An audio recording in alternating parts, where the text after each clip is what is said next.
এক সময় সবুজে ঘেরা এক সুন্দর জঙ্গলে থাকত একটি ভালো মনের বাঘ। তার নাম ছিল বীরু। বীরু নদীর ধারে বসে প্রতিদিন পাখিদের গান শুনত আর প্রকৃতির সৌন্দর্য উপভোগ করত। কিন্তু একদিন হঠাৎ করেই নদীর পানি ময়লা হয়ে গেল। কাঠ, পাথর আর কাদা ভেসে আসতে লাগল। বীরু খুব চিন্তিত হয়ে পড়ল।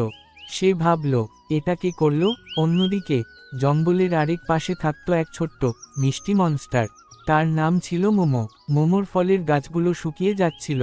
সে খুব দুঃখ পেল আর ভাবল, নদীর পানি যদি পরিষ্কার থাকত। হঠাৎ করে বীরু আর মোমোর দেখা হয়ে গেল। দুজনেই ভুল বুঝে একে অন্যের ওপর রাগ করল, কিন্তু কেউই লড়াই করল না। তারা শুধু মন খারাপ করে একে অন্যের দিকে তাকিয়ে রইল।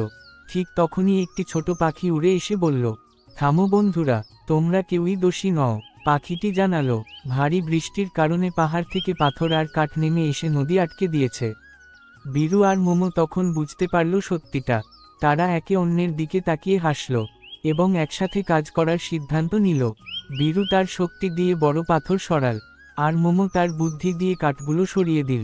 ধীরে ধীরে নদীর পানি আবার পরিষ্কার হয়ে গেল। জঙ্গল আবার সবুজ হয়ে উঠল। পাখিরা গান গাইতে লাগলো।